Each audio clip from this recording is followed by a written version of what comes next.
Selamat pagi, salam inspirasi. Ketemu lagi kita dalam bincang-bincang inspirasi pada pagi hari ini. Hari ini kita terinspirasi dengan hari ini, yaitu Hari Raya Idul Adha atau dikenal sebagai Hari Raya Kurban. Dan kita juga terinspirasi juga dengan bahwa sebentar lagi bangsa ini akan memperingati Hari Kemerdekaan RI. Nah, apa yang ingin kita sampaikan dalam hal Hari Raya Kurban dengan peringatan Hari Kemerdekaan ini adalah sama-sama jiwa berkorban anak bangsa ini.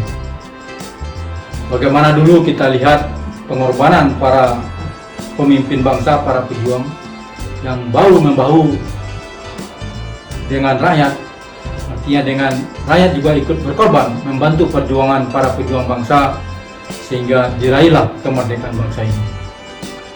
Nah, begitu juga dengan hubungannya dengan Hari Raya Kurban, ya, yang mengambil hikmah dari jiwa berkorban seorang Nabi Ibrahim yang mau mengorbankan anaknya. Pada beliau harus menunggu puluhan tahun untuk bisa mendapatkan anak setelah berdoa terus kepada Yang Maha Kuasa. Lalu beliau mengorbankan anak yang baru saja diberikan oleh Yang Maha Kuasa. Dalam hal ini kita beri judul pengemis hedonis atau mental pengemis gaya hedonis. Kenapa kita beri judul mental pengemis gaya hedonis atau pengemis hedonis? Adalah kejadian-kejadian di tengah masyarakat ini yang mana banyak orang yang ingin hidup mewah tapi dengan mengorbankan orang lain dengan berbagai macam cara. Kita tersentak dulu ketika ada seorang ketua Dewan Perwakilan Rakyat yang terkenal dengan kasus Papa minta saham. Bayangkan saja seorang yang kaya raya, yang pejabat tinggi dengan gaji yang ratusan juta atau mungkin juga miliaran, pakai jam tangan Richard Mille atau jam tangan mewah lainnya, tapi mentalnya masih mental pengemis meminta-minta. Yang melakukan sebuah rencana kolusi untuk meminta saham sebuah BUMN yang ada di Jayapura. Akhirnya dia masuk penjara jadi terpidana. Lalu muncul lagi kasus-kasus lainnya, apakah itu biro umroh yang bodong, ya, mengumpulkan uang orang lalu bermewah-mewah. Juga terjadi dengan mengendorse beberapa tokoh. Begitu juga dengan investasi bodong, ya, mengumpulkan uang orang dengan alasan peternakan bebek dan macam-macam, lalu dia hidup bermewah-mewah, tapi yang dihasilkan tidak ada.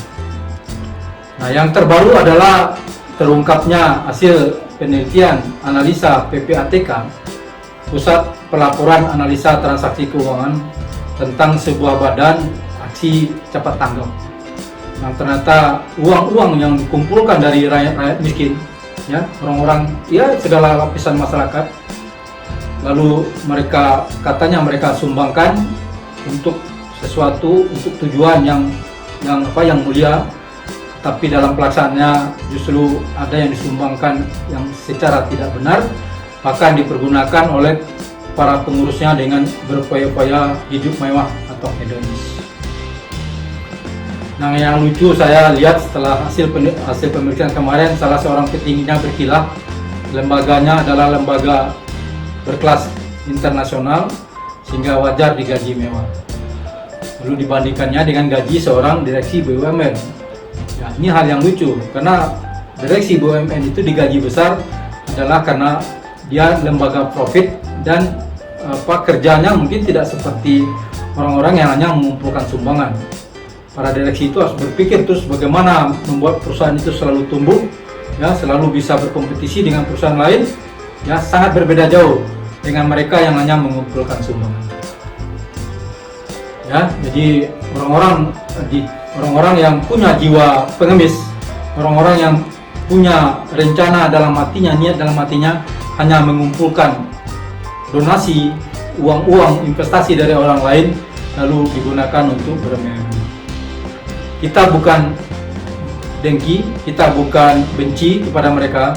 Cuma ini sengaja saya sharingkan agar menjadi pembelajaran buat para generasi muda dan generasi milenial, bahwa itu adalah hal yang buruk. Jangan pernah kalian berpikir seperti mereka. Jauhilah sifat-sifat seperti itu, karena yang paling hebat atau paling mulia adalah jika kalian menjadi orang yang dermawan, orang yang berkarya, bisa berbuat yang bermanfaat. Pelajarilah cerita-cerita sukses dari Steve Jobs atau Bill Gates ya, orang-orang yang bisa berkarya yang bermanfaat lalu mereka menjadi kaya raya. Jangan berpikir menjadi crazy rich dengan cara mengumpulkan uang orang lain ya, dengan menipu dan segala macam cara. Karena itu akan membuat kalian menjadi hina dan tidak akan pernah membuat kalian menjadi bahagia atau mulia. Nah, jika kita merujuk kepada teori hierarki Maslow, bahwa hierarki tertingginya adalah transenden.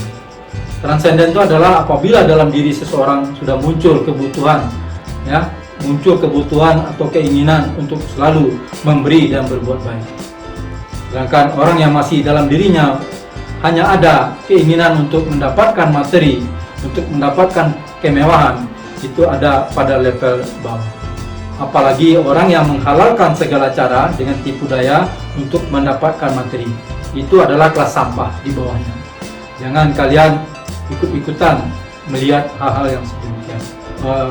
Bicara tentang pengemis hedonis ini, ya saya melihatnya banyak sekali kecenderungan timbul di tengah masyarakat. Ada juga kasus seorang penceramah yang memanfaatkan musibah tenggelamnya kapal selam milik TNI Angkatan Laut lalu mengumpulkan sumbangan, dan banyak lagi. Pokoknya setiap ada musibah, setiap ada ini, orang-orang yang berpikiran picik dan kerdil itu langsung berpikir bagaimana mengumpulkan sumbangan, bukan bagaimana berpikir bagaimana dia ikut menyumbang. Nah, dalam hal ini saya ingat cerita waktu kecil ya, di kampung. Di kampung itu sengaja seorang bendahara masjid itu dicari seorang pengusaha. Kenapa? Karena dia ketika meminta sumbangan kepada jamaah, dia dulu yang menyumbang. Ya, saya menyumbang 1 juta, silahkan ditambahkan oleh jemaah. Bukan hanya mengumpulkan sumbangan daripada jemaah. Ya, jadi begitulah orang-orang dulu berpikir bagaimana mereka berkorban, bagaimana mereka memberi, sehingga mereka menjadi orang-orang yang dalam masyarakat menjadi orang yang memberi manfaat, bukan orang yang memanfaatkan orang lain. Ya, semoga ya, cerita ini, inspirasi ini menginspirasi para milenial untuk menggunakan segala akal pikiran, segala bakat dan kemampuan diri untuk berkarya dan berbuat yang bermanfaat. Jangan pernah kalian berpikir untuk bagaimana memanfaatkan orang lain, karena akibatnya akan buruk buat diri kalian dan buruk buat jiwa kalian. Jiwa akan menjadi picik dan kerdil dengan hanya memanfaatkan orang lain. Kita hanya bisa berjiwa besar dengan kita memberikan pengorbanan, dengan kita berbuat yang bermanfaat buat masyarakat. Demikian sharing kita pada pagi hari ini. Semoga ada manfaatnya. Salam.